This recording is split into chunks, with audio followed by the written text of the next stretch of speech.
Bonjour à toutes et à tous. Merci d'être venus si nombreux pour parler avec nous de dette publique et bienvenue à cette conférence des journées de l'économie autrement. On va parler donc de la dette et de son explosion pendant la pandémie. Il faut savoir qu'elle a atteint des niveaux jamais vus depuis 1945. On l'estime à peu près à environ 125% du PIB à la fin de l'année. À l'heure où les perspectives de croissance n'ont jamais été aussi basses et où les effets de la récession risquent d'avoir un impact durable, la question inquiète le grand public. Il y a d'ailleurs un grand décalage entre le traitement de la question dans le débat public et le débat entre experts. On croirait par exemple que la dette publique, c'est comme la dette d'un particulier vis-à-vis d'une banque, qu'un État peut faire faillite, que l'intégralité de notre dette est aux mains de créanciers privés rapaces. Ce traitement complètement alarmiste de la question tranche avec la teneur des débats entre économistes. Certes, la dette n'a jamais été aussi haute, mais les taux n'ont jamais été aussi bas. Et pareil pour la charge d'intérêt. Et aussi, l'essentiel des dettes émises pendant le Covid ont été rachetées par la Banque centrale européenne, soit une institution publique qui appartient aux États qui émettent cette dette. Cette conférence va donc nous montrer que s'il y a un désaccord entre économistes, il est plutôt sur la gestion de la dette à long terme. Et qu'on parle autant de dette aussi parce que c'est une question éminemment politique. Est-ce que, en plein cœur d'une crise sanitaire, sociale et écologique, ça va être un prétexte pour retourner à l'austérité? Cette conférence, elle a pour but de vous inviter à demander tout ce que vous avez toujours voulu savoir sur la dette, sans jamais oser le demander, à notre excellent panel d'experts. Ils vont intervenir dans un premier temps pour expliquer la situation économique actuelle, les différents paramètres qui déterminent la gestion d'une dette publique, quel diagnostic ils font, comment la dette publique est gérée, et on débattra de la pertinence et de la soutenabilité de cette gestion. Merci à nos trois économistes de se prêter à l'exercice. Jésabelle Coupé-Soubeyran, maître de conférence, alors je ne sais pas si on dit maître ou maîtresse. On peut dire maîtresse. Mais tu préfères maîtresse, d'accord. Maîtresse. Moi, je pense qu'il faut féminiser les mots, c'est important. Et maîtresse de conférence à l'Université Paris 1 et conseillère scientifique de l'Institut Veblen.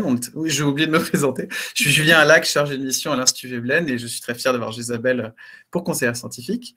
Anne-Laure Delatte, chercheuse au CNRS et rattachée à l'Université Paris-Dauphine, spécialiste de politique monétaire et de questions de macroéconomie financière. Et Nicolas Dufresne, directeur de l'Institut Rousseau. Alors, je propose de donner la parole dans un premier temps à Jésabelle pour nous donner son diagnostic des différentes macroéconomiques et les différentes politiques mises en place pour gérer la dette. Merci beaucoup, Julien. Merci. Bon, alors, essayons de faire un petit peu le tour de ces questions. Alors, tout d'abord, on est donc, face à cette crise sanitaire et ce qu'il y a, je dirais, d'intéressant finalement dans cette crise, c'est qu'elle nous rappelle la nécessité absolue des dépenses publiques et la nécessité absolue aussi d'une réponse de politique économique. Donc, ce sont les deux points de départ. Donc, pour gérer cette crise, on a besoin d'effectuer des dépenses publiques massives. C'est une nécessité absolue et personne ne remet ça, évidemment, en question. Cela étant, eh bien, il y a deux questions déterminantes, en fait, pour gérer la situation actuelle sans fermer les yeux, en fait, sur l'avenir. La première question, c'est la question de savoir où vont ces dépenses, ce qu'on en fait, autrement dit, leur destination. Et évidemment, ces dépenses n'auront pas du tout, en fait, le même effet d'entraînement sur l'économie selon qu'elles viennent combler des manques, qu'elles viennent compenser des pertes, ou bien selon qu'elles permettent de réaliser des investissements. Et il faut tenir compte de cela. Alors, ça veut évidemment pas dire, si vous voulez, qu'il faut réduire les dépenses de soutien, mais ça veut dire en fait qu'il ne faut pas surestimer l'effet multiplicateur que vont avoir ces dépenses. Et ça veut dire aussi que si on finance ces dépenses par de la dette, eh bien, ces dépenses ne créeront pas forcément les conditions de remboursement de cette dette, précisément parce que toutes n'auront pas un gros effet d'entraînement. Donc ça permet déjà, si vous voulez, de relativiser un point qu'on entend souvent. Souvent, on entend c'est la croissance qui va permettre de rembourser la dette. Il faut pas trop compter sur la croissance pour rembourser la dette Covid, pour les raisons que je viens de mentionner. Et puis en plus, si vous voulez, de toute façon, on a fondamentalement besoin aussi de repenser nos modèles de croissance. Donc, je crois que c'est doublement illusoire, en fait, de compter sur la croissance pour rembourser la dette Covid. Et puis, il y a une deuxième question clé.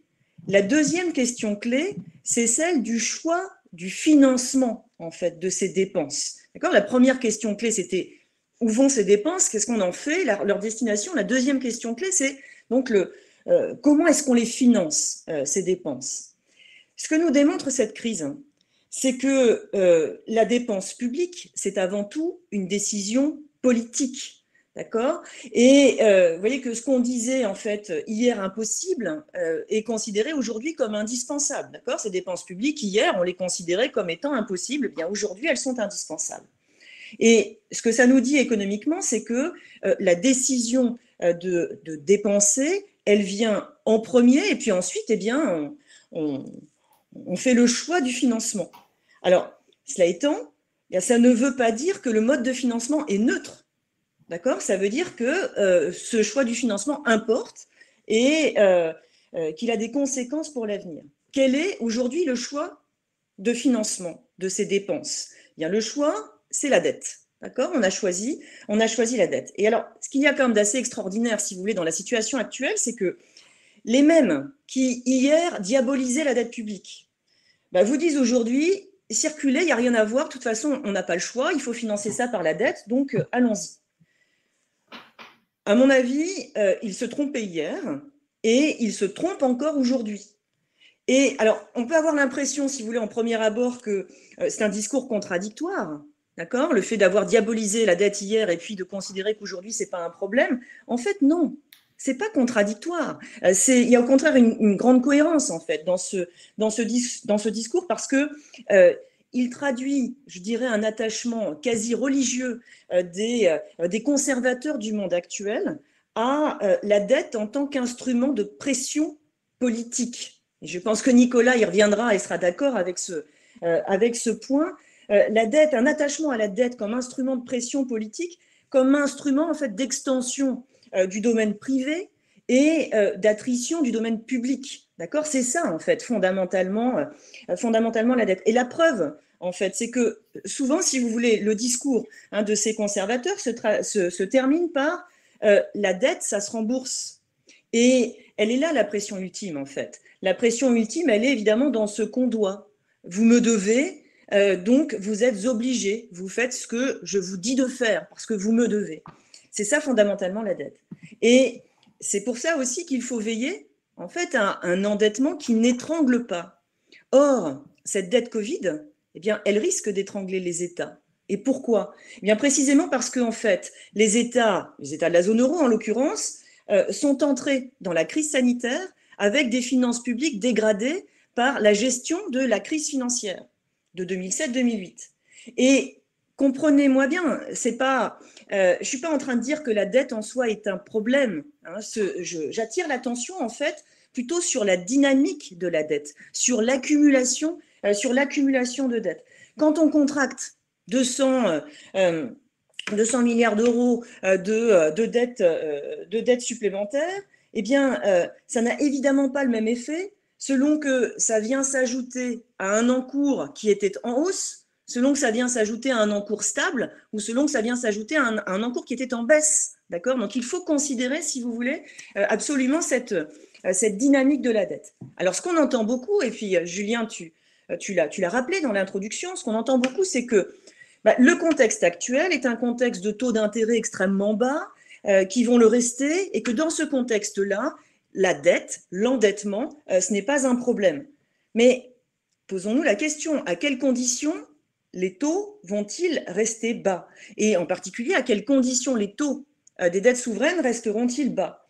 Eh bien, à la condition que la Banque centrale européenne, la banque des banques de la zone euro, continue de faire ce qu'elle fait actuellement, autrement dit, continue de racheter, et aussi longtemps qu'il le faudra, les titres de dette publique des États de la zone euro. En faisant cela, eh bien, elle écartera le risque d'une crise de la dette souveraine comme celle qu'on avait traversée après la crise financière en zone euro entre 2010 et 2012. Le problème, c'est que si la Banque centrale européenne fait cela et fait cela longtemps, eh bien, la politique monétaire ne servira plus qu'à cela. Et ça se fera, finalement, en sacrifiant tous les objectifs de la Banque centrale européenne. Parce que si ces achats d'actifs restent massifs longtemps, alors on n'aura pas d'inflation. On n'aura pas d'inflation parce que ces achats d'actifs ne sont pas inflationnistes. Il faut monter le prix des actifs financiers, mais ils ne font pas du tout monter le prix des biens et services dans l'économie, précisément parce que ça ne fait pas circuler l'argent dans l'économie. Donc, avec un programme d'achat d'actifs maintenu très longtemps, il n'y aura pas d'inflation. Et par conséquent, eh bien, la Banque centrale européenne ne nous aidera pas à sortir de la déflation, elle ne remplira pas son objectif de stabilité monétaire. Comme les achats d'actifs ont peu d'effet d'entraînement sur l'économie, en dépit du fait qu'ils font baisser les taux d'intérêt à long terme, comme ils ont peu d'effet d'entraînement, eh bien, on n'aura pas non plus de prospérité. On n'aura pas de retour de la prospérité en zone euro. Et donc, la Banque centrale européenne, en faisant cela, ratera son objectif de stabilité économique. Et puis, comme les achats d'actifs, ça fait monter le prix des actifs financiers, eh bien, on aura un risque de plus en plus grand de bulles, d'éclatement de bulles et donc de crise financière. Ce qui veut dire que la Banque centrale européenne ratera, en plus de ces deux précédents objectifs, elle ratera aussi son objectif de stabilité financière.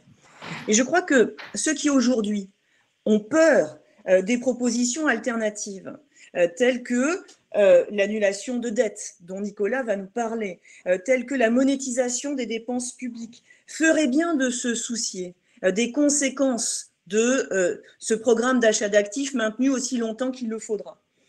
Parce que c'est précisément, si vous voulez, dans la poursuite de la stratégie actuelle que réside le plus grand risque de crise majeure de crédibilité pour la Banque centrale européenne. Je crois que c'est vraiment là qu'il y a un risque. C'est pas dans les solutions alternatives. Au contraire, ces solutions alternatives, elles sont absolument nécessaires pour les raisons que je viens de vous indiquer. Cette crise que nous sommes en train d'affronter, cette crise sanitaire, elle préfigure sans doute les crises de demain, qui seront peut-être d'autres crises sanitaires et surtout une crise climatique. Et on n'en sortira pas en restant dans le cadre actuel. Il faut des solutions, nouvelles pour cela, parce que le cadre, si vous voulez, le cadre dans lequel on est actuellement n'est pas du tout adapté à la situation actuelle. Alors, quelle solution alternative pour finir? J'ai 2 minutes encore? 2-3 minutes? Donc, quelle solution alternative? À minima, et je ne vais pas faire long sur cela parce que c'est Nicolas qui va nous en parler, à minima, ce qu'il faudrait, c'est annuler les dettes publiques que détient la Banque centrale européenne de façon à ce que le stock de dettes publiques n'augmente pas dangereusement avec les dettes nouvelles. Ça permettrait de neutraliser l'augmentation. Plus radicalement, même si je rejoins cette première proposition, mais ça me semble, si vous voulez, une proposition à minima. Plus radicalement, me semble-t-il, ce qu'il faudrait, mais ça prendra, évidemment, ce sera beaucoup plus compliqué, ça prendra plus de temps, c'est monétiser les dépenses de gestion de la dette Covid. Et j'insiste sur le fait que ce que fait la Banque centrale européenne aujourd'hui, ce n'est pas de la monétisation. D'accord? Alors, bien sûr, si vous voulez, la Banque centrale européenne crée de la monnaie pour racheter les titres de dette publique sur le marché secondaire des obligations souveraines. Bien sûr qu'elle crée de la monnaie pour cela. Mais il faut bien comprendre que la Banque centrale européenne, ainsi, si vous voulez, eh bien, devient créancière des États de la zone euro et que les États de la zone euro ont une dette à lui rembourser. D'accord? Dans le schéma actuel. La monétisation, c'est quelque chose de différent. La monétisation, ça consiste en des transferts directs de monnaie centrale aux États sans contrepartie, sans remboursement. Et ce serait la meilleure façon, en fait, de combiner la politique monétaire de la BCE et la politique budgétaire des États de la zone euro, puisque la Banque centrale, si vous voulez, prendrait en charge les dépenses de gestion de la crise sanitaire. Alors, c'est interdit par le traité. D'accord ? Cette proposition est illégale, si vous voulez, par rapport au cadre actuel. Eh bien, changeons de traité. D'accord ? Il faut changer de traité. Le traité actuel est totalement dépassé. Pourquoi est-il dépassé ? Parce que c'est au fond un traité qui a été conçu pour empêcher l'inflation. Dans des économies où, à l'époque, les banques et la finance étaient déjà importantes, mais n'avaient pas encore, si vous voulez, le poids démentiel qu'elles ont aujourd'hui et qui déforment totalement la circulation de l'argent. Les chevaux de bataille aujourd'hui ont changé. C'est contre la déflation qu'il faut lutter. Dans des économies qui sont ultra financiarisées et qui sont exposées à un risque de crise climatique, eh bien cette bataille, on ne la gagnera pas sans un changement de traité. Donc n'ayons pas peur des solutions qui paraissent illégales dans le cadre actuel, précisément parce qu'il faut sortir du cadre, il faut changer le traité sur le fonctionnement de l'Union européenne. Voilà. Merci beaucoup, Isabelle, pour ton intervention qui, je trouve, met beaucoup la question en perspective, à la fois d'un point de vue économique, mais aussi politique. Et sur cette question, justement, plus politique, on va donner la parole à Nicolas Dufresne, directeur de l'Institut Rousseau, qui a un think tank qui porte dans le débat public cette question de l'annulation de la dette. Est-ce que vous pourriez expliquer l'annulation de quelle dette on parle, ce que signifie une annulation? Est-ce que c'est possible et comment le débat en fait autour de cette proposition se fait? Oui, tout à fait. Merci, merci Julien. Merci beaucoup aussi à Isabelle pour ce qu'elle a dit, parce qu'évidemment, on se retrouve sur de nombreux points. Il y a un point en particulier que je voudrais tout de suite relever, et Isabelle l'a très bien dit.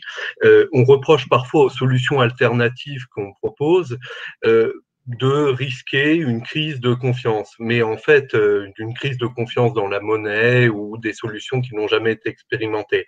Mais en fait, comme l'a très bien dit Isabelle, c'est l'inaction qui va nous condamner, c'est l'inaction qui va faire perdre la valeur de l'économie, la valeur de la monnaie par l'effondrement de l'économie et par le fait qu'on n'arrivera pas à se sortir de la situation extrêmement difficile dans laquelle on est. Et c'est pour ça qu'il faut trouver des solutions innovantes. Alors, je vais répondre en deux temps à la question. D'abord, quelques mots sur le contexte et puis ensuite, quelques mots sur les 4 scénarios que je vois, pour ma part, d'évolution de la dette publique et de la manière de la traiter surtout.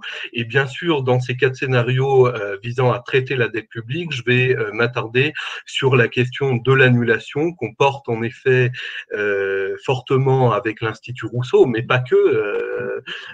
Gaël Giraud en est le président de l'Institut Rousseau. Moi-même, on porte cette idée, mais on le fait avec Isabelle, avec Laurence Yalom, avec Alain Grandjean.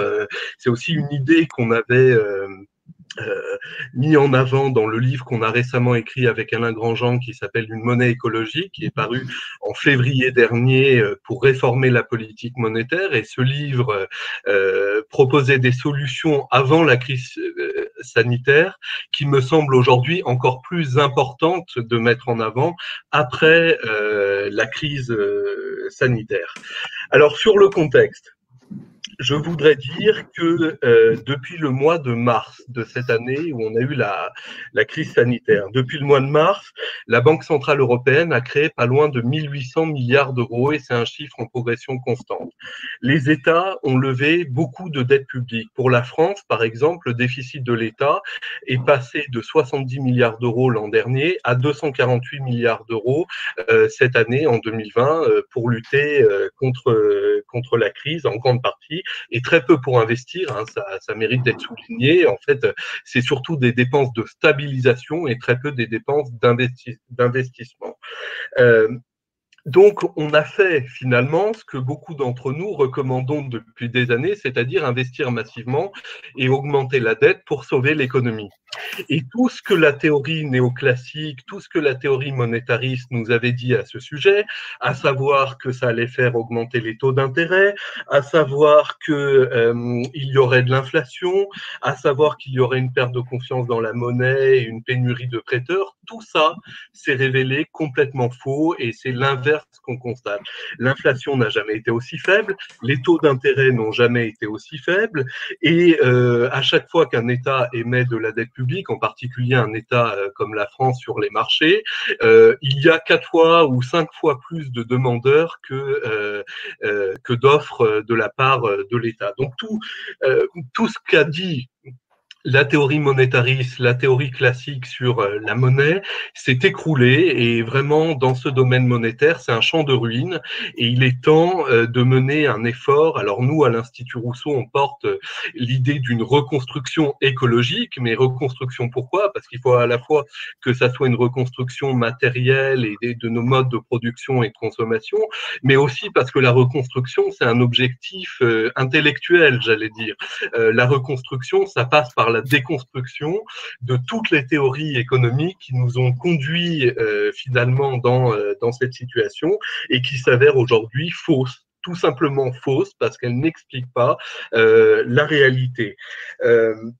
Alors, je rejoins un grand nombre de propositions qui ont été déjà formulées par Jésabel. Bien sûr, il faut annuler les dettes à minima. Bien sûr que ça serait encore mieux d'aller vers la monétisation des dettes publiques, mais c'est interdit par les traités. Bien sûr qu'il faut une réforme de la politique monétaire qui nous permette de créer des liquidités, non pas pour irriguer les marchés financiers avec le filtre joué par les banques privées, mais directement l'économie réelle. Donc, il faut vraiment avoir cette réforme de la politique monétaire et plus largement, j'ai envie de dire que ce dont on a besoin aujourd'hui, vous savez, les modèles économiques nous ont longtemps expliqué que les ressources naturelles étaient illimitées et que par contre, les ressources financières, elles, étaient très limitées. Eh bien aujourd'hui, c'est exactement l'inverse qu'on doit développer comme pensée. À mon avis, c'est ce qu'on recommande justement dans notre livre. Il faut que l'on prenne conscience que les ressources naturelles sont limitées, que les équilibres naturels sont fragiles, mais que les ressources financières et monétaires, si on le décide, si on le veut, elles peuvent être abondantes et elles peuvent servir l'intérêt général. Donc il faut ce vaste effort de reconstruction de la pensée économique, notamment en matière monétaire. Voilà. Alors, j'en viens maintenant aux 4 scénarios d'évolution de la dette, de la manière de penser la dette et de ce qui peut se passer. Alors, il y a 4 scénarios possibles. Le premier, c'est une politique d'austérité. Le deuxième, c'est un cantonnement, c'est aussi une politique d'austérité. Je vais expliquer pourquoi très brièvement, parce que je crois qu'Anne-Laure va y revenir également. Le troisième scénario, c'est de laisser filer la dette. Et le quatrième scénario, c'est d'investir des solutions innovantes, comme l'annulation des dettes publiques ou la monétisation. Bon, premier scénario, l'austérité, la réduction des dépenses publiques, c'est évidemment la pire des solutions.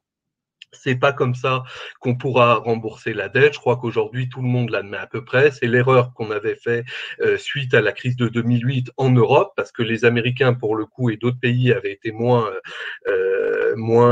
orthodoxes que nous. Voilà, nous, on l'a appliqué en Grèce, par exemple. Ça fait que la Grèce a aujourd'hui une dette publique plus élevée qu'au moment où la crise grecque s'est déclenchée. Donc, c'est une solution qui ne marche pas.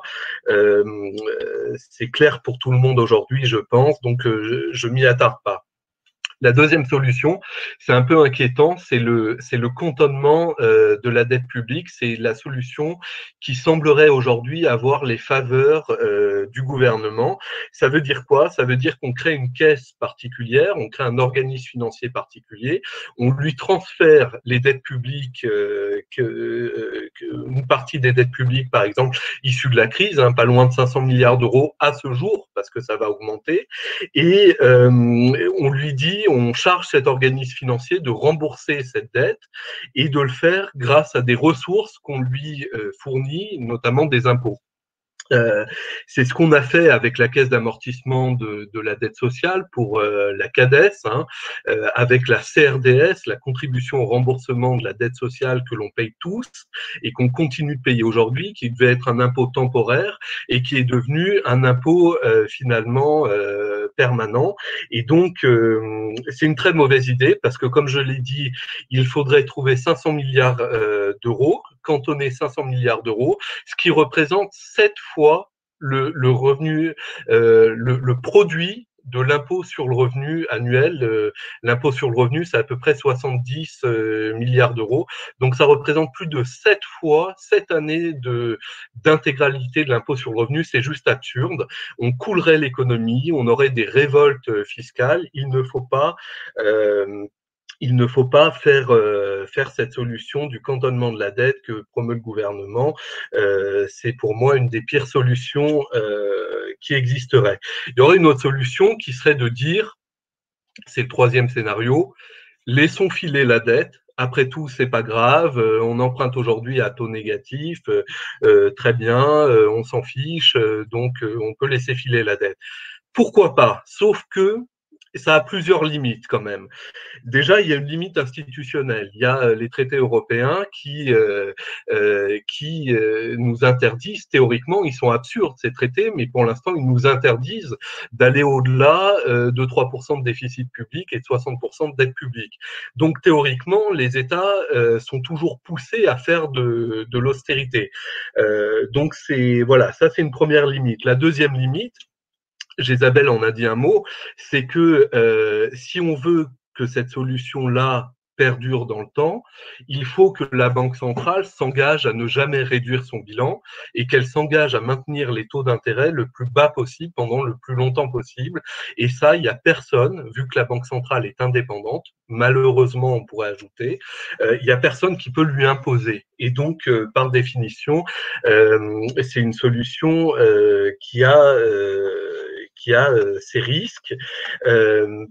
Et par ailleurs, la dette publique a toujours servi, laisser augmenter le ratio dette sur PIB, c'est toujours quelque chose qui a servi les ultralibéraux, les réformes néolibérales, pour imposer des coupes dans les dépenses publiques, pour dire regardez, on dépense trop, etc. Donc, il faut, à mon sens, trouver d'autres solutions. Et donc, j'en viens à la question de l'annulation des dettes. Aujourd'hui, on a la Banque centrale avec sa politique monétaire d'achat de titres de dette publique sur les marchés pour faire baisser les taux. Hein, ça a très bien marché parce que ça a réussi à faire baisser les taux. Aujourd'hui, elle détient 2400 milliards d'euros de dette publique à l'échelle de l'Union européenne, dont 485 milliards d'euros pour la France, qui sont détenus par notre propre banque centrale, par la Banque de France, puisque ces achats d'actifs publics sont délocalisés aux banques centrales nationales. Notre idée, c'est de dire annulons cette partie-là, c'est-à-dire annulons la dette publique qui est détenue par les banques centrales, et en échange, les États s'engagent à investir les mêmes sommes qu'on leur aura annulées dans la transition écologique, dans la reconstruction sociale de nos hôpitaux, de notre système de santé. Quel serait le résultat ? Le résultat, ça serait finalement un plan d'investissement gratuit. Parce que avec l'annulation, vous avez dans un premier temps le ratio dette sur PIB qui diminue. Vous avez l'État, sa dette à rembourser qui diminue instantanément. Ensuite, l'État peut se réendetter auprès des marchés financiers dans le système actuel parce qu'il n'a pas le choix, parce qu'il ne peut pas le faire directement auprès de la Banque centrale comme Isabelle et moi le souhaiterions. Mais dans le système actuel, on ne peut pas le faire, donc il se réendette auprès des marchés financiers. Mais au final, sa dette n'a pas bougé vu qu'une partie a été annulée. Et donc, il y aurait un espèce de contrat, un contrat moral, un engagement moral entre l'État et la Banque centrale. La Banque centrale disant « je possède beaucoup de vos dettes publiques, je l'annule et en échange, vous réinvestissez ». Ça serait donc une opération neutre pour les finances publiques et absolument neutre pour les agents économiques. Ça ne spolierait personne, ni les épargnants, ni les banques, ni les compagnies d'assurance. Personne ne serait spolié par une telle décision, sauf la Banque centrale. Mais la Banque centrale s'en fiche puisque la Banque centrale est l'institution ultime qui crée la monnaie ultime, qui crée les liquidités. Et ça a été démontré, enfin, je veux dire, c'est un fait absolument incontestable. D'ailleurs, Christine Lagarde a répondu elle-même récemment à une question, voilà, on lui demandait est-ce que la Banque centrale pourrait être un jour à court de monnaie. Elle a répondu non, jamais. La Banque centrale ne pourrait jamais être à court de monnaie. Alors, annuler la dette d'une institution qui ne peut jamais être à court de monnaie, c'est pas bien grave. Ça n'a aucune conséquence sur son bilan serait déséquilibré. C'est pas bien grave. Ça n'empêche pas du tout la Banque centrale de fonctionner, comme plusieurs rapports de la Banque des règlements internationaux l'ont confirmé, parce que en plus c'est une situation qui s'est déjà vue dans l'histoire. Alors voilà, donc on aurait cette solution qui nous permettrait d'investir massivement. On en a bien besoin quand on voit la faiblesse des plans d'investissement à ce jour, qui sont très loin d'être à la hauteur de ce qu'il faudrait faire, non seulement pour compenser les pertes de la crise, mais surtout pour ensuite redémarrer l'économie sur un mode de reconstruction écologique comme j'en ai parlé. Par ailleurs, ça permettrait aussi d'écarter le spectre d'une hausse des impôts, à la fois pour les entreprises et pour les ménages, parce qu'on commence déjà à revoir ce spectre. Hein. J'en ai parlé à propos du cantonnement, l'idée qui revient, qu'il faudrait certainement à un moment augmenter les impôts. Alors on peut augmenter bien sûr les impôts des plus riches, ça je suis tout à fait pour. On avait même proposé à l'Institut Rousseau de rétablir un ISF écologique, mais ça c'est une question de justice sociale. C'est pas avec ça qu'on va vraiment financer la transition écologique, ça ne suffira pas. Donc il faut des solutions monétaires de bien plus grande ampleur que la fiscalité pour réussir à mener cette transition écologique. Voilà ce que je pouvais en dire. Bien évidemment, la question de la monétisation, moi aussi, je suis vraiment un partisan. On a même fait des propositions dans notre livre avec Alain Grandjean de création monétaire libre, c'est-à-dire sans endettement, qui serait soit au profit de l'État, soit au profit d'un fonds particulier qui viendrait financer la transition écologique. Je suis tout à fait pour. Ces solutions-là sont un peu plus difficiles à mettre en place dans le cadre actuel institutionnel de l'Union européenne. Alors que c'est assez marrant de constater que finalement, les rédacteurs du traité européen, qui ont bien pensé, dans une bonne optique monétariste et néolibérale, à interdire la monétisation des déficits publics, n'ont pas pensé à interdire l'annulation de dette. Et donc là, on a une faille, si vous voulez, du traité qui permettrait de s'y engouffrer et de faire une politique monétaire différente. Voilà. Donc pour conclure, on peut le faire juridiquement, c'est nécessaire économiquement, ça nous permettrait de sortir de cette crise qui promet d'être très dure et dont on commence à peine à voir tous les effets. Et par ailleurs, ça serait aussi une brèche un petit peu dans l'ordre néolibéral, parce que ça introduirait un coup de canif, si vous voulez, dans la logique financière néolibérale et monétariste qui veut qu'une dette soit toujours remboursée et que la monnaie ne puisse pas être mise au service de la société. Moi, je pense, comme le poète argentin Jorge Luis Borges, que la monnaie est un répertoire de futures possibilités, que la monnaie est un bien commun et que ce bien commun, il faut le remettre réellement au service de l'intérêt général et du peuple et non pas seulement au service des institutions financières. Voilà, merci, on y reviendra tout à l'heure. Merci Nicolas Dufresne. Donc jusque-là, on a eu des interventions relativement convergentes qui saluaient effectivement la politique mise en œuvre depuis la crise et renforcée pendant le Covid de la Banque centrale européenne pour baisser les taux, mais qui considèrent que la dette publique est insoutenable à moyen et court terme et qui ont proposé des solutions sortant des clous pour résoudre ce problème. Ce qui est intéressant, c'est qu'on va avoir aussi l'avis d'Anne-Laure Delatte qui n'a pas du tout cette lecture-là, et pourtant, je ne pense pas qu'on puisse vous qualifier d'une tenante de l'orthodoxie budgétaire et du remboursement de la dette, et c'est ça qui va être très intéressant. C'est ça qui va être très intéressant dans le débat. Je vous laisse la parole. Merci Julien, merci. Je suis ravie d'être là et je ne sais pas si je ne suis pas du tout d'accord, hein, pas du tout. On va voir, je vais essayer de vous exposer un peu les idées que j'ai, mais en tout cas, je suis d'autant plus ravie que pour passer un peu derrière la scène, on se connaît depuis très très longtemps avec Jésabel et qu'il se trouve qu'un 20 mars 2020, on s'est appelé et on a commencé à en parler en se disant que le 20 mars, vous voyez, on venait de commencer le confinement et toutes les deux, je me souviens, c'est un dimanche matin, Jésabel, tu dois t'en souvenir, on s'est dit la dette va poser un problème très rapidement. On peut pas, là, les gens s'en rendent pas compte, mais en fait, très rapidement, on va tellement augmenter les dépenses publiques qu'on va avoir un problème de dette qui va se poser. On va se retrouver face à ce mur-là et qu'est-ce qu'on fait? Donc, on en discute depuis très longtemps. Et j'ai même eu l'occasion de faire une table ronde avec Nicolas cet été, fin août. Donc voilà, on est en dialogue et je trouve ça super. Au-delà des amitiés que ça peut fonder, je crois que c'est important d'avoir un dialogue là-dessus, et sinon dialogue, délibération. Et c'est là qu'on est vraiment, à mon avis, dans le champ politique plutôt que le champ économique.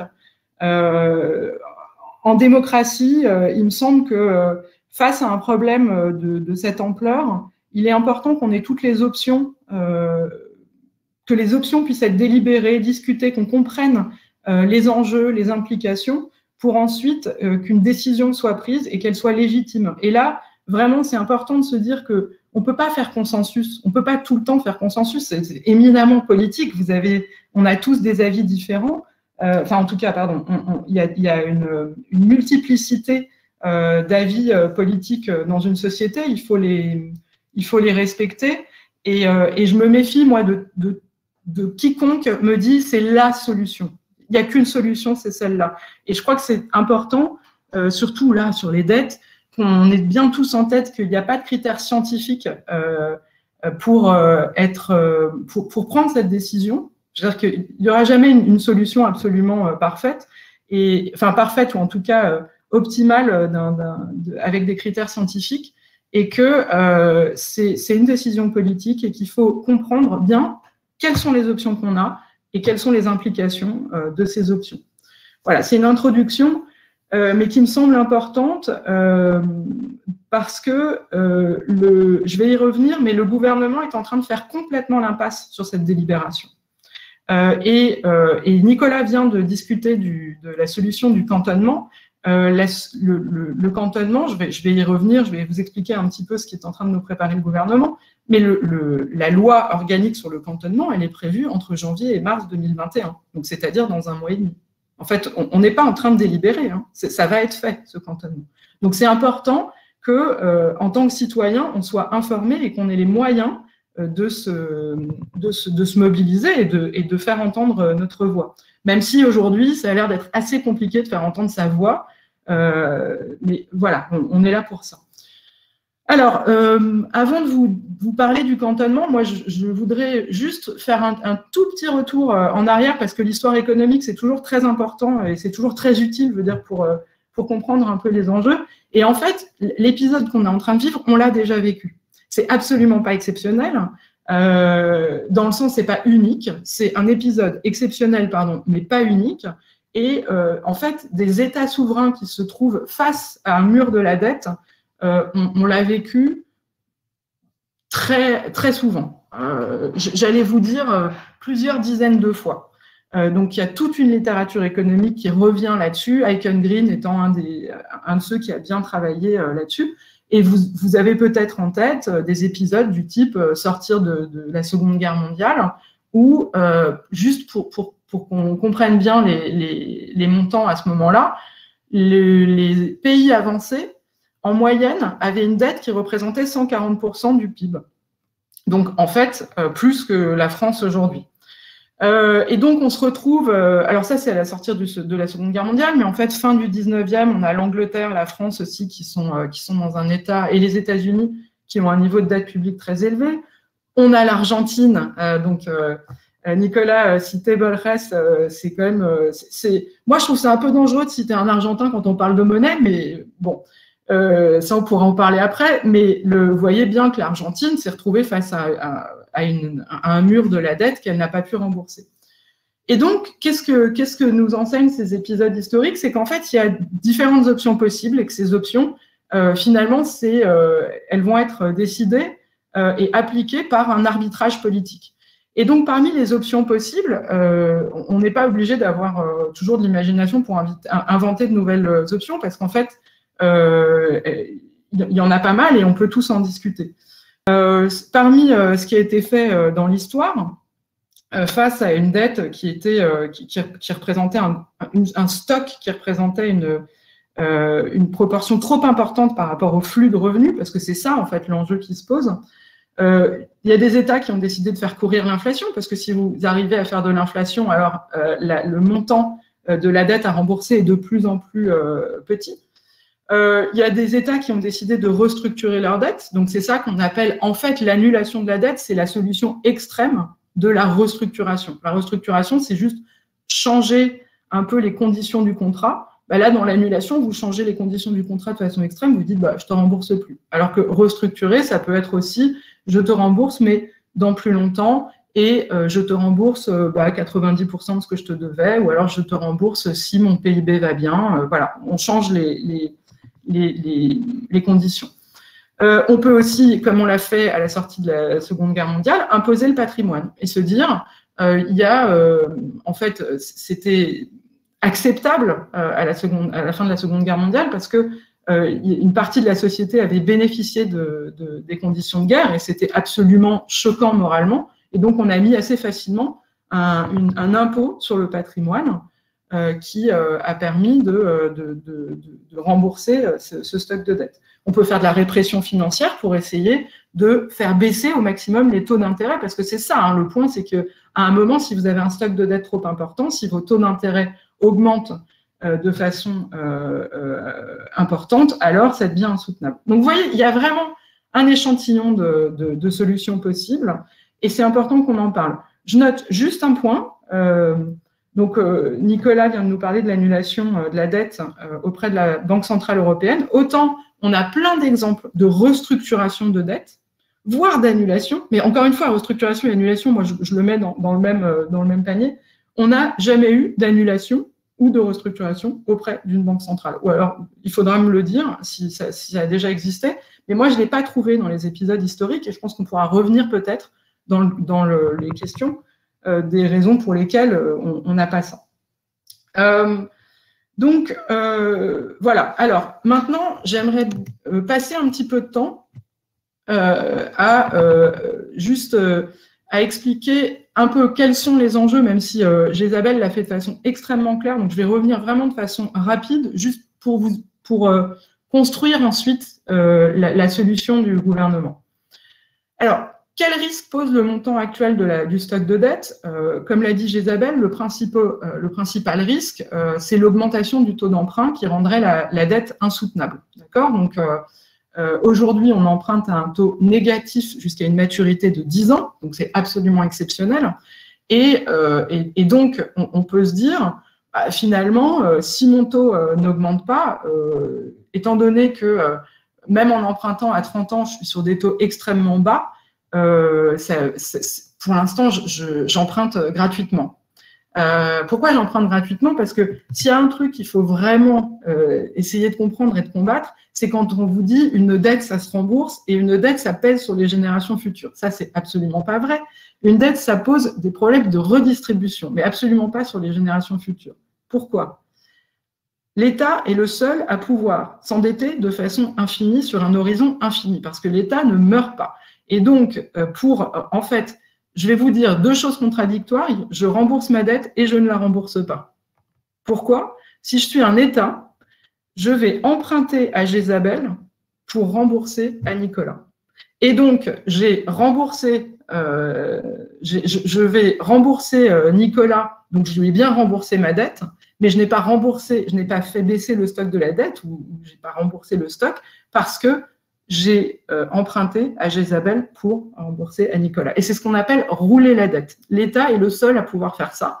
Et il ne faut pas du tout être choqué, tous les États le font, c'est parce qu'on est sur un horizon temporel infini et qu'on a tous besoin d'épargne. Et donc, Jezabel est bien contente de me prêter moi à l'État français parce qu'elle a de l'épargne à placer et qu'elle le place sur un actif extrêmement sûr. Alors, aujourd'hui, qu'est-ce qui pourrait faire que ça n'est plus possible? Que les taux d'intérêt français augmentent au point que rouler sa dette devient insoutenable parce que les taux d'intérêt, là, sont trop élevés et que ça m'oblige à dégager du revenu d'activité, c'est-à-dire à tirer des recettes fiscales qui vont étouffer effectivement ma croissance pour rembourser mes créanciers. Donc, pour l'instant, ce n'est pas le cas, hein, le taux est extrêmement bas.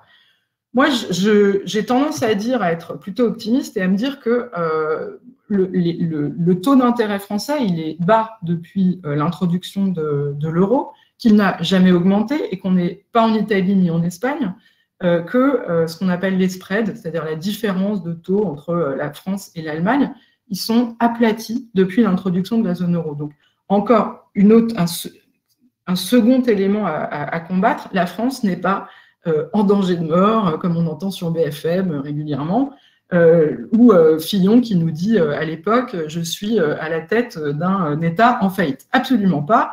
Les créanciers prêtent à des taux très bas et depuis très longtemps, à la France, on est considéré comme un actif sûr. Bon. Alors, quelles sont les conditions qui pourraient changer, entraîner une augmentation du spread? Rapidement, c'est un changement de politique monétaire de la Banque centrale européenne, comme l'expliquait très bien Jezabel. La raison pour laquelle on emprunte tous à des taux très bas, c'est que la Banque centrale européenne, elle fait le prêteur en dernier ressort. En gros, elle se substitue là en ce moment au marché et elle achète. Autant elle a 20% du stock de la dette française, mais là, en flux, elle a acheté plus de la moitié de la dette française et de la dette allemande, de la dette italienne, etc., pendant la crise. Donc, forcément, vous avez beaucoup d'achats, du coup, le prix est élevé, le taux d'intérêt reste bas. Qu'est-ce qui pourrait faire que la politique monétaire de la Banque centrale européenne change de façon radicale? Une reprise de l'inflation? Moi, j'y crois pas. Pas du tout. Et je ne suis évidemment pas la seule à ne pas croire à ça. Il y a plutôt un problème de déflation et de stagnation séculaire. Pas le temps d'y revenir, mais il y a toute une littérature économique là-dessus. Une pression des épargnants allemands pour recouvrir un rendement sur leur épargne. Et souvenez-vous ce qui s'est passé avec la cour de Karlsruhe en 2020, en mai, où on a tous eu peur que, en effet, la Cour constitutionnelle allemande oblige l'Allemagne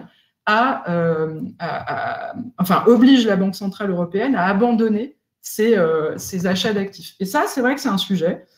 Il se trouve que, de façon extrêmement diplomatique et assez discrète, l'Allemagne a très bien géré ça et finalement, l'arrêt de la Cour constitutionnelle allemande n'a pas entraîné d'implication. On peut rentrer dans des rapports de force avec les gouvernements européens et il se peut que il y a des gens qui disent ça, que si un gouvernement qui ne plaît pas, qui est trop...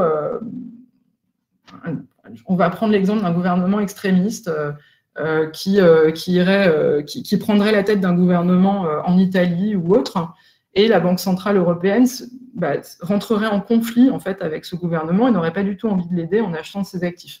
C'est quand même assez compliqué. On pourrait avoir des règles sur le collatéral qui pourraient bouger. Bon. Donc, on peut, effectivement, qu'est-ce que ça nous fait toucher? Ça nous fait toucher qu'on est assez vulnérable vis-à-vis de cette Banque centrale européenne. En fait, on dépend beaucoup de la BCE et la BCE, elle n'est pas élue. Hein, c'est vraiment c'est pas du tout un objet démocratique. C'est un objet qui est fondamental dans le fonctionnement de nos économies, mais qui n'est pas démocratique. Et le deuxième, moi, je pense que le deuxième élément qu'il faut avoir en tête et pourquoi les spreads pourraient augmenter d'un coup, c'est un nouvel événement extrême qui entraînerait une nouvelle augmentation brutale de la dette. Et là, moi, j'y crois beaucoup plus. Comme le disait Jezabel tout à l'heure, le risque d'occurrence de crise extrême du type sanitaire, mais surtout climatique, il est élevé. On n'est plus dans des événements extrêmes. Donc, il faut préparer la prochaine crise. On est aujourd'hui à 120%. On peut très bien se retrouver à 140 dans 3 ans si on a de nouveau un événement extrême de cette ampleur. Donc, Donc, pourquoi pas réfléchir à rembourser une partie de la dette, enfin, pardon, pourquoi pas rembourser, pourquoi pas réfléchir à adresser ce problème de dette aujourd'hui? Parce qu'il y a des gens qui vous disent, bah non, en fait, moi, ça va, les taux sont très bas, il va y avoir un peu de croissance, et donc, de toute façon, les taux sont très bas. Ah, voilà, les seules raisons pour lesquelles je pense que on peut être inquiet, mais moi, je ne suis pas fondamentalement très inquiète sur le montant de la dette, mais on peut être inquiet, c'est de se dire, si vraiment il y a un événement extrême qui réapparaît dans 3-4 ans, là, on va se retrouver avec des montants de dette très, plus insoutenables. Est-ce qu'il me reste 3 minutes, Julien? Ouais. Je vais vous parler de ce que nous prépare le gouvernement. Parce qu'il me semble que c'est essentiel, parce que là, on n'est pas en train de se dire ce serait une bonne solution, tiens, il faudrait qu'on en discute. Non, non. En fait, ça n'est pas passé à la loi, ça n'est pas passé pendant le plan, la loi budgétaire fin septembre, tout simplement parce que ce qu'on est en train de préparer a de telles implications dans le long terme qu'on est obligé de le faire passer par une loi organique. Une loi organique, c'est quelque chose qui engage le gouvernement au-delà de la période budgétaire d'un an. Et donc, je pense que ça nous fait toucher du doigt, citoyens, qu'on est en train de préparer quelque chose qui est extrêmement engageant, en fait, pour l'avenir. Et Nicolas vient de nous parler du cantonnement, mais moi, je fais le pari que sur tous les gens qui nous écoutent aujourd'hui, je ne suis pas sûre que la majorité ait déjà entendu parler de cantonnement. Mais là, ça va être fait, ça va être signé. Il y a une commission qui s'appelle la commission des dépenses publiques qui vient d'être créée mercredi dernier, qui a mis plein de hauts fonctionnaires et d'économistes plutôt proches du patronat dans sa commission, et on va discuter de cette solution de cantonnement. Donc voilà, j'insiste pour dire que là, c'est concret et qu'il faut essayer de s'informer de ce qui est en train d'être fait. Alors, qu'est-ce que c'est le cantonnement ? Nicolas l'a expliqué, le cantonnement, ça consiste à transférer un montant de dette d'un État vers une caisse d'amortissement. Cette caisse d'amortissement, elle émet alors une nouvelle dette à son passif qui devient amortissable et elle perçoit une ressource propre à son actif. D'accord ? Donc, elle va percevoir une ressource propre. Nicolas nous parlait de la CADES et de la CRDS. La CRDS, ça a été inventé pour ça. C'est un impôt qui a permis de rembourser la dette sociale. Autrement dit, la Caisse a pour objectif d'assurer le remboursement progressif de cette dette.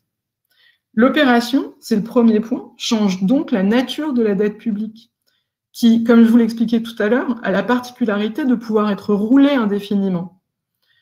Donc, je vous disais que l'horizon temporel est infini pour un État souverain, et donc il n'a pas à rembourser le stock de dette. Or là, en cantonnant la dette Covid, le gouvernement s'engage au contraire à rembourser ses créanciers dans une maturité c'est une modalité qui va être discutée pendant cette loi, et moi j'ai entendu 20 ans, 20 ans c'est extrêmement court, en espérant ainsi baisser le stock de dette.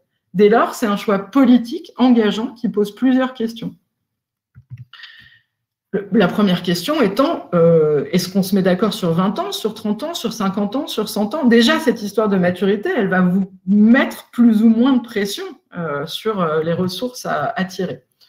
Ensuite, deuxième élément, ce que nous dit le gouvernement, le ministre des Finances, depuis le début, nous dit il n'y aura pas d'augmentation d'impôts. Ah bon, d'accord, alors on va rembourser un stock de dette, mais sans augmentation d'impôts. Déjà, ce n'est pas vrai. Il s'est trouvé qu'on a fait un transfert de la dette sociale à la CADES. La dette sociale qui est liée, on parlait de la CADES, là, c'était dans les années 90, mais cet été, le 20 juillet, il me semble, on a transféré 135 milliards d'euros de dette Covid liée au déficit de la sécurité sociale dans la CADES. Et c'est là qu'on a décidé de ne pas arrêter la CRDS, cet impôt qui devait être arrêté en 2023. On l'a prolongé jusqu'en 2033. Donc, en fait, le remboursement de la dette Covid, il pèse déjà sur les ménages.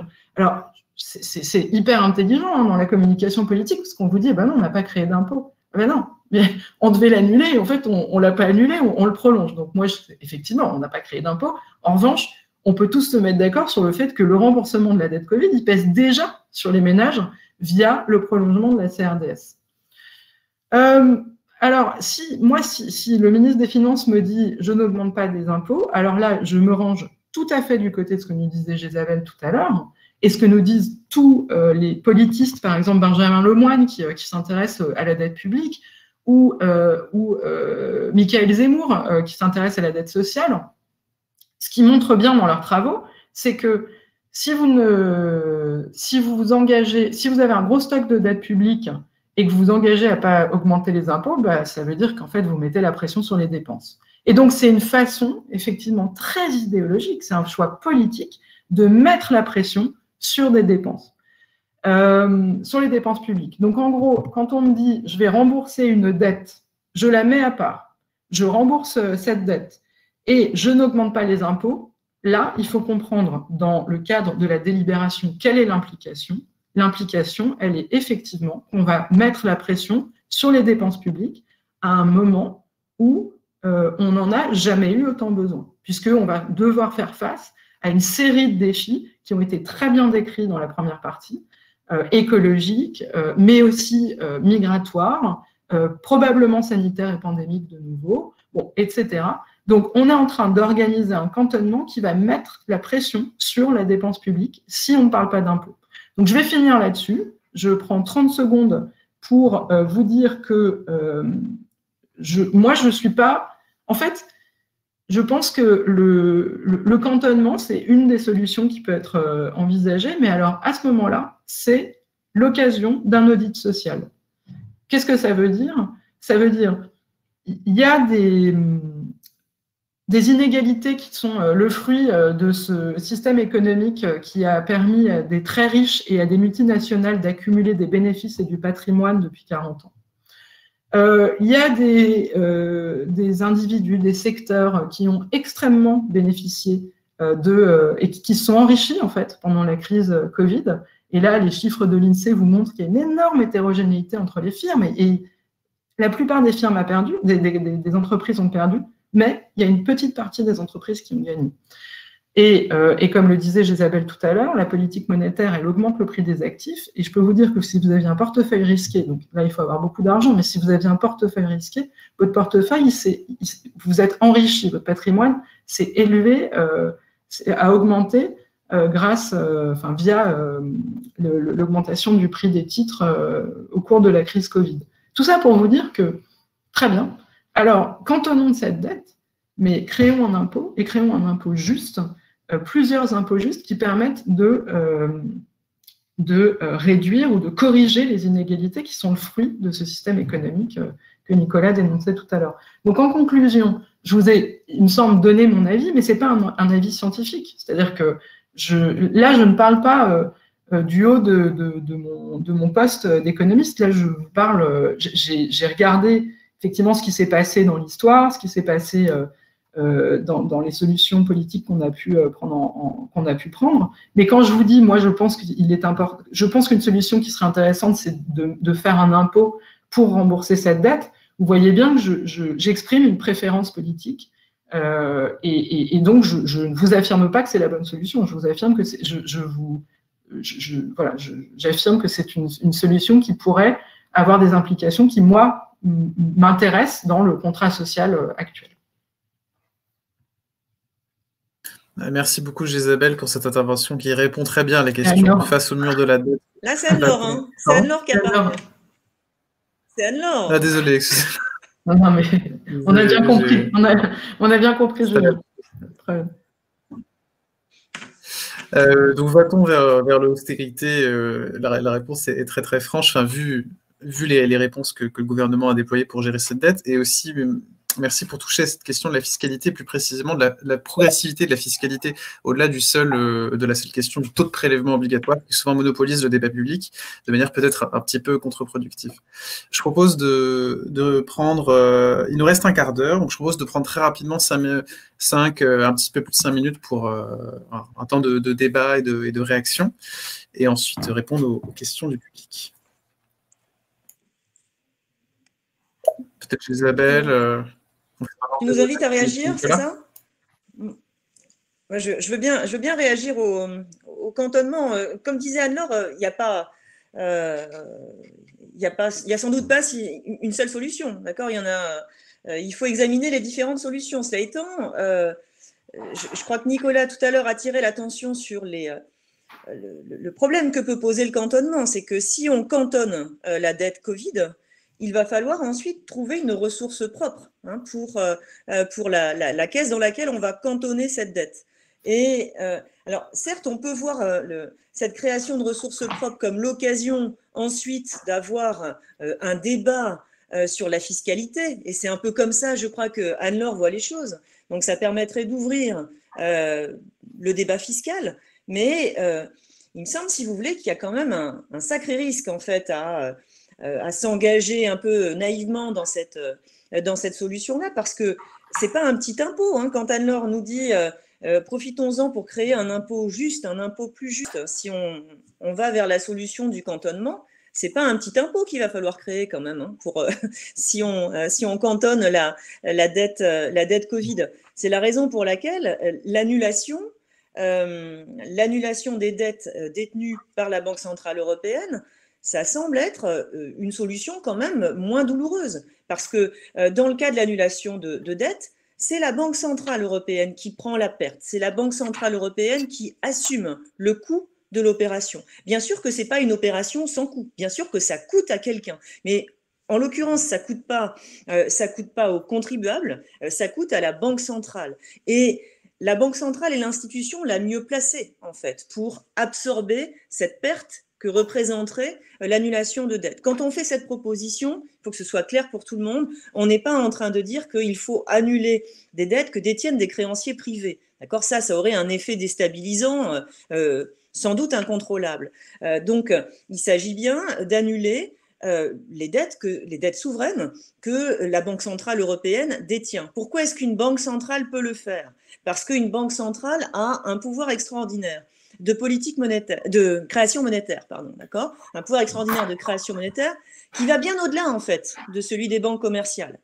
La Banque centrale crée de la monnaie centrale selon un mécanisme identique à celui des banques quand elle crée la monnaie. C'est-à-dire que quand la Banque centrale fait un prêt à des banques ou achète des titres sur les marchés, elle crée de la monnaie à partir de rien. C'est de la monnaie centrale. Aujourd'hui, cette monnaie centrale, elle ne circule, d'accord, que dans la sphère bancaire et financière.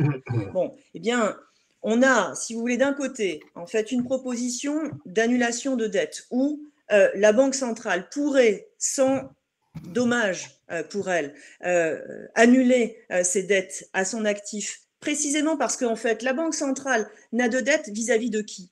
Eh bien, elle n'a de dette que vis-à-vis d'elle-même, au fond, puisque à son passif, qu'est-ce qu'il y a ? À son passif, il y a les réserves des banques commerciales, d'accord ? En monnaie centrale. Qui crée la monnaie centrale ? La Banque centrale. Donc, en fait, s'il y a une perte à assumer, cette perte il est toujours possible de combler cette perte en monnaie centrale. Bien sûr, si la Banque centrale annule les dettes publiques qu'elle détient sur les États, eh bien, elle prendra cette perte et donc ça réduira considérablement ses fonds propres. Ces fonds propres deviendront même négatifs. Est-ce que ça l'empêchera de fonctionner ? Est-ce que ça l'empêchera justement de rembourser ce qu'elle doit aux banques, d'accord ? Est-ce que ça l'empêchera de payer, si vous voulez, est-ce que ça empêchera les banques de récupérer les réserves qu'elles ont à la Banque centrale, pour le dire plus clairement ? Non, absolument pas, parce que la Banque centrale peut toujours créer de la monnaie centrale pour rembourser ce qu'elle doit en monnaie centrale. Donc ce n'est pas un problème pour la Banque centrale, cette annulation de dette. Alors souvent on nous rétorque que oui, mais les banques centrales sont détenues par les États. Alors dans la zone euro, c'est un peu plus particulier parce que la Banque centrale européenne est détenue par les banques centrales nationales, qui pour la plupart sont détenues par les États. Et on nous dit bien, en fait, comme la Banque centrale, in fine, appartient aux États, c'est la même chose, en fait. La dette de la Banque centrale, ce serait la dette des États. Mais non, ça n'a strictement rien à voir. Ce compte consolidé, c'est une pure création de l'esprit. Ça va bien dans certains modèles macro, mais ça n'existe pas comme ça dans la vraie vie. Donc, il n'y a pas de compte consolidé entre la Banque centrale et les États. La dette des États n'inclut pas celle de la Banque centrale. Donc c'est une solution qui serait, à mon sens, supérieure à celle du cantonnement. Encore une fois, je pense que la meilleure des solutions, ce serait la monétisation. On l'a dit tout à l'heure, la monétisation, ça empêche vraiment, enfin ça oblige vraiment à sortir du cadre, d'accord? Donc, on se doute bien, si vous voulez, que ça ne se fera pas demain, d'accord? Donc, il y a tout un éventail de solutions, des solutions finalement les moins des solutions à minima, des solutions plus radicales. Je ne suis pas sûre que le cantonnement dans les solutions de cet éventail soit la meilleure des solutions, j'en doute beaucoup. Je veux bien rajouter un mot si c'est possible, Julien. Juste dire, moi, je ne suis pas pour le cantonnement. Hein. Enfin, je veux dire, je veux que ça soit clair, qu'on ne me mette pas dans Ok, non, mais c'est juste que Nicolas, que tu ne dises pas, moi non plus, je suis contre le cantonnement parce que je ne suis pas pour le cantonnement. Hein. J'espère que vous avez compris. Non, j'ai bien compris. Et d'ailleurs, tu alertes à juste titre Anne-Laure sur ce qui est en train, en effet, de se passer, sur cette commission qui a été mise en place et en effet, dont on ne peut attendre que cette solution, dont la réflexion est finalement déjà bornée à l'avance parce que le gouvernement a déjà dit il y aurait deux solutions, le cantonnement et la baisse des dépenses publiques. Ça, tu l'as expliqué et je te rejoins parfaitement. Moi, je voudrais rebondir sur quelques points.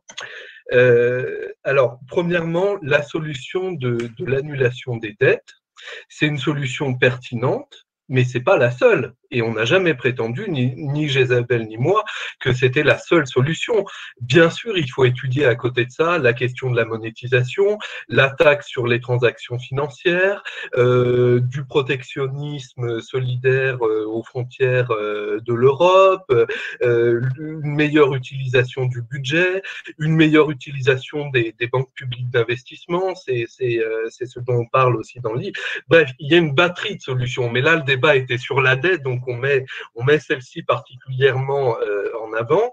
Et moi, je remarque quand même quelque chose d'assez parlant, finalement, c'est que ce que prévoit aujourd'hui pour la France la montée, la crise de la dette, ça va se traduire en 2020 par au moins 500 milliards d'euros d'endettement supplémentaire, c'est-à-dire une augmentation de 20% de la dette publique. Eh bien, figurez-vous que c'est exactement le montant que détient la Banque centrale aujourd'hui dans ses livres. C'est 485 milliards d'euros. Ça veut dire que finalement, par l'annulation de la dette qui est détenue par la Banque centrale, eh bien, on pourrait neutraliser finalement cette augmentation de la dette publique générée par la crise, et ça nous permettrait aussi, parce qu'il ne faut pas oublier pourquoi, ça nous permettrait aussi de faire des plans de relance plus importants, comme je l'ai dit, mais aussi d'assumer le fait qu'il va falloir annuler des dettes de beaucoup d'acteurs privés dont on voit aujourd'hui des petits commerçants, des petites entreprises, dont on voit aujourd'hui qu'ils ne pourront pas les rembourser. Ils ont fait des pertes telles qu'ils ne pourront pas les rembourser.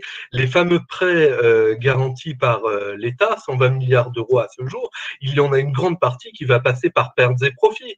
Parce que on va pas poursuivre les gens, les mettre à la rue comme avaient fait les Américains au moment de la crise des subprimes, parce qu'ils ne pourront pas rembourser leurs dettes avec une crise économique pour laquelle ils n'y sont pour rien. Ils n'y sont pour rien. Donc c'est vraiment ça qui doit nous pousser à utiliser des solutions plus innovantes. Je réponds aussi très rapidement sur deux points que Anne-Laure a évoqués, notamment dans son intervention, mais qui ont été aussi évoqués, j'ai vu, dans les questions. Qu'est-ce qui nous empêcherait, j'y reviens, de faire rouler la dette? C'est vrai qu'aujourd'hui, on a des acteurs qui demandent. Bon. Il y a un problème, je l'ai dit tout à l'heure, c'est le pacte de stabilité et de croissance. Pour l'instant, il est suspendu, mais il n'en reste pas moins valide. Et donc, il y a quelque chose là qui est de l'ordre d'une réglementation. Alors, soit on dit il faut que les États européens ne respectent pas cette réglementation. Mais alors, dans ce cas-là, je ne vois pas pourquoi on nous dit que l'annulation des dettes publiques ou la monétisation sera interdite par les traités, vu que, voilà, donc, à un moment, il faut être cohérent, si vous voulez. Soit on dit qu'il faut respecter le pacte de stabilité et donc réduire la dette publique jusqu'à 60% du PIB, soit on dit qu'il ne faut pas le faire, mais dans ce cas-là, on se place dans l'illégalité par rapport à ce que disent aujourd'hui les traités européens, et je ne vois pas pourquoi, dans ce cas-là, on ne ferait pas de la monétisation ou de l'annulation, qui serait de bien meilleures solutions pour toutes les raisons qu'a expliqué Jézabel. Deuxièmement, Anne-Laure nous disait ça n'a jamais été fait. Voilà.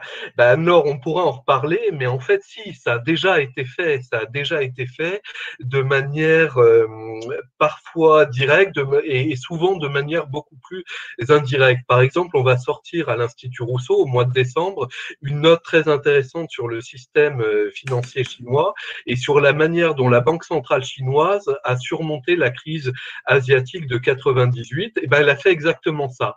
Elle a financé des fonds qui ont racheté les dettes des banques publiques chinoises, des 4 premières banques du pays, et les a annulées. Les a tout simplement annulées parce qu'elles étaient remplies de créances pourries. Et aujourd'hui, ces 4 banques publiques chinoises qui ont bénéficié de l'annulation de dettes, c'est simple, c'est les 4 premières banques du monde, bien plus grandes que la Société Générale, bien plus grandes que les autres.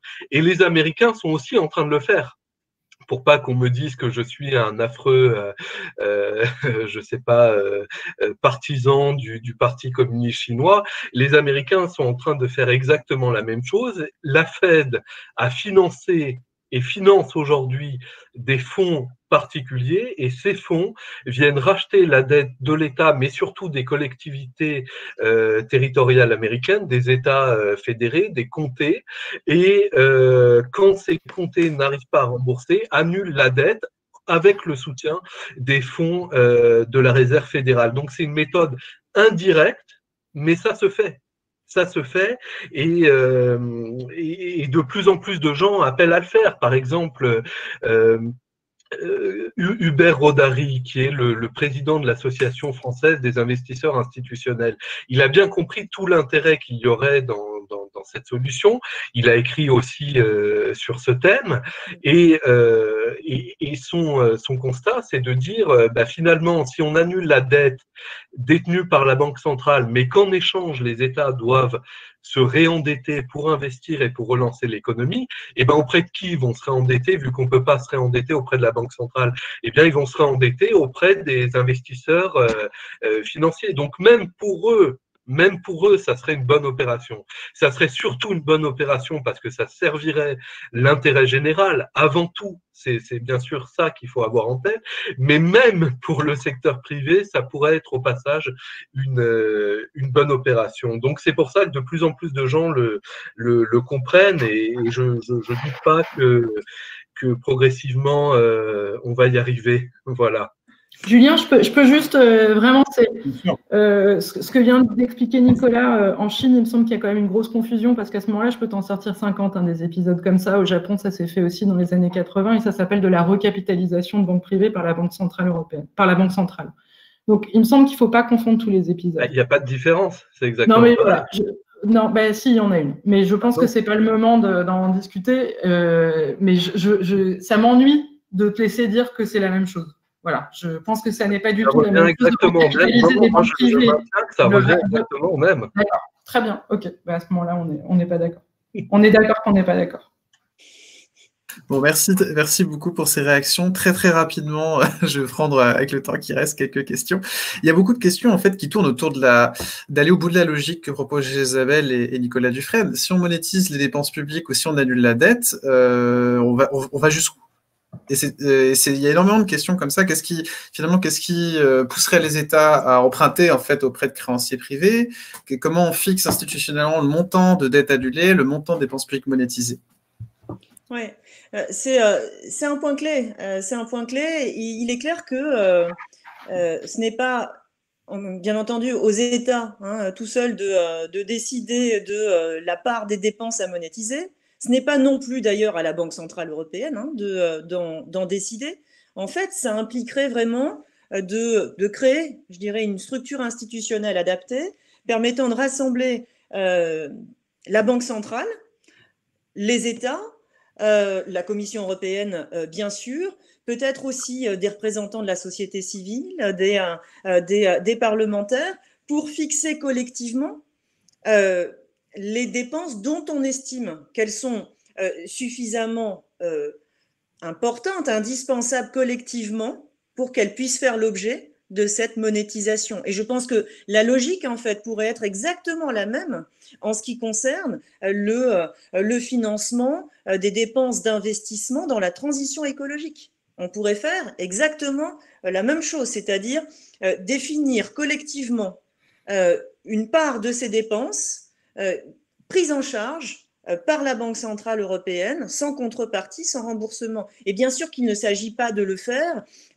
systématiquement pour n'importe quoi.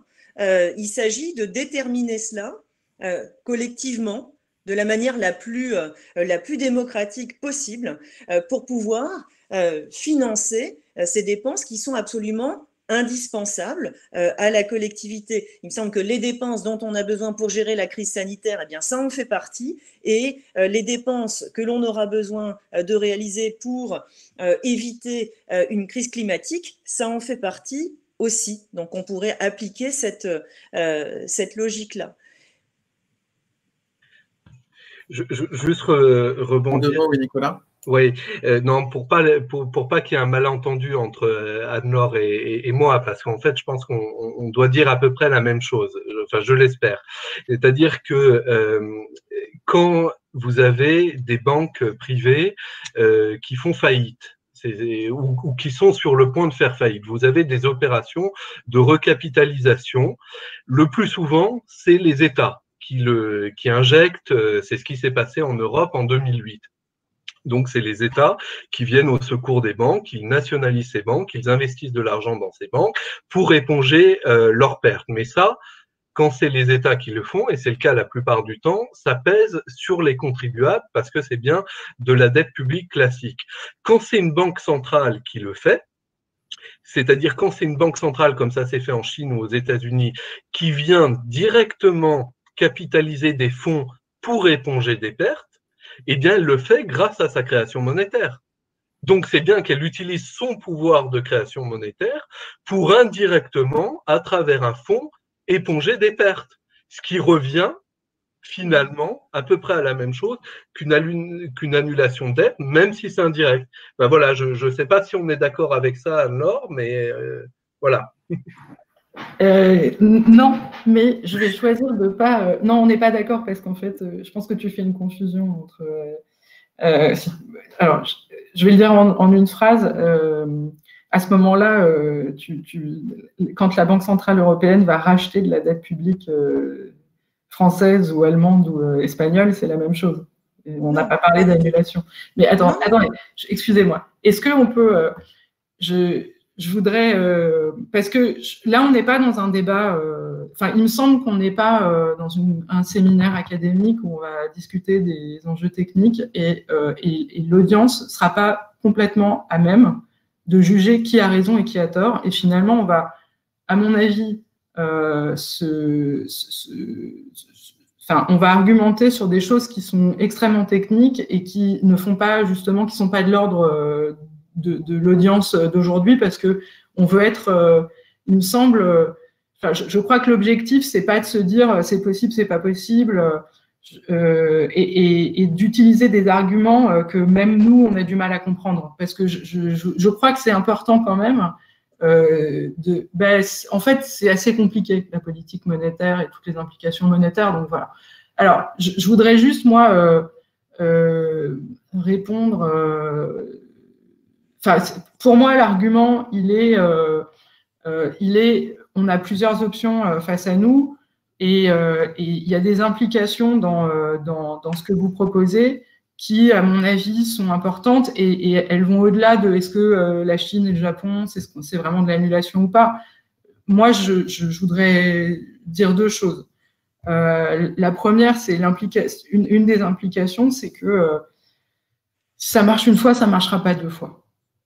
Malheureusement, je ne vous parle pas de la monétisation et de la monnaie hélicoptère, là, hein, qui sont vraiment quelque chose de différent et sur lequel on pourrait effectivement discuter. Ça permettrait beaucoup plus de redistribution. Et je crois qu'on a un problème de redistribution dans notre société. C'est pour ça que moi, ma solution, elle est budgétaire parce qu'il me semble que la redistribution se fait essentiellement de façon budgétaire. C'est ce que nous disait Julien. Au lieu de parler d'impôts, il faut parler de la progressivité de l'impôt. Donc voilà, moi, c'est ça. Et fondamentalement, ce problème d'inégalité dans la société, il pose pas seulement un problème moral, il pose un problème de demande agrégée. C'est la raison pour laquelle on n'a pas d'inflation et pour laquelle on n'arrive pas à se sortir de ce trap de croissance très basse. Donc, effectivement, monnaie hélicoptère, tout ce qui peut corriger la redistribution, je suis d'accord. Maintenant, l'annulation, je suis d'accord, je suis plus convaincue. L'annulation, ça marchera une fois, ça ne marchera pas deux. Et ça, je crois que c'est assez simple à comprendre. C'est-à-dire que là, vous entamez, disons qu'on le fait une fois, très bien. Mais alors, et qu'on arrive à convaincre que c'est juste que c'était absolument exceptionnel et que on le refera pas. Pourquoi il faut qu'on convainque qu'on le refera pas? Parce que sinon, la Banque centrale, ça devient la Banque centrale argentine. Ça devient une banque centrale qui a plus de crédibilité en réalité, puisque elle peut pas émettre. Si elle émet de l'argent comme ça, mais qu'on sait qu'à un moment cet argent il va être éliminé dans l'économie et qu'il y aura plus de, à ce moment-là, en fait, on perd toute la crédibilité qu'on a essayé de construire. Mais ça laisse qui? Ça laisse qui? Ça laisse personne. Ça laisse personne et ça ne justement. Parce que non, si tu peux me laisser finir. C'est une destruction de monnaie. Non, mais si tu peux me laisser finir, tu le fais une fois. On va faire un ordre et après on va devoir conclure. Ouais, ok. Enfin, non, mais moi je veux bien, tu le fais une fois, mais tu pourras pas le faire deux fois. Okay. La deuxième fois, on sera passé en mode Argentine et on n'aura plus du tout l'euro fort qu'on a aujourd'hui. Mais la formule est sympathique, mais il faut nous expliquer pourquoi. Tu vois, dans la mesure où ça ne laisse personne, où la perte est prise par la Banque centrale, je vois vraiment pas, si tu veux, où est le. Mais parce que la prochaine fois que la Banque centrale européenne émettra de l'argent pour racheter la dette française, ça ne fera pas baisser les taux d'intérêt de la dette française. Ça ne fera pas baisser ces taux. Donc ça ne maintiendra pas un taux d'intérêt qui rende la dette soutenable. Je suis désolé, je vais devoir vous interrompre. En tout cas, merci pour ce débat qui était vraiment très très riche et très très clair. Et en fait, on a là l'essentiel, c'est qu'il y a beaucoup de poncifs actuellement sur la dette publique. Il y a un traitement dans une partie du débat public qui peut être assez erroné, qui ignore le fait que les taux, qui ignore beaucoup le fait qu'à court terme, ce n'est pas forcément un problème. Ensuite, le public a bien vu qu'il y avait un vrai débat sur la soutenabilité de la dette à moyen et à long terme. Grâce à Nordelat, on sait qu'en fait, de toute façon, les solutions, elles sont déjà décidées. Et il y a eu l'évocation d'un point très important, c'est la gestion démocratique de cette dette aussi, qui a été évoquée. Et c'est une ouverture très importante. Et le public voit bien, et c'est ça que je pense aussi qui est important, qu'il y a un débat qui reste ouvert entre économistes. Et comme ça a été évoqué, il y a des arguments, on commence à toucher à des implications qui nous emmènent très loin. En tout cas, je vous invite à consulter les publications de l'Institut, pour en savoir plus sur l'annulation de la dette. Je vous invite notamment à regarder les publications de l'Institut Rousseau, ainsi que certaines publications de l'Institut Veblen, qui détaillent techniquement les différentes propositions qu'on n'a pas eu le temps en soi forcément de déployer très en détail, parce que ce n'était pas sur l'annulation en soi. Voilà, merci vraiment beaucoup pour ce débat que j'ai trouvé de très grande qualité. Et à bientôt. Et bonne autre conférence au public. Merci beaucoup. Merci beaucoup. Merci. Au revoir.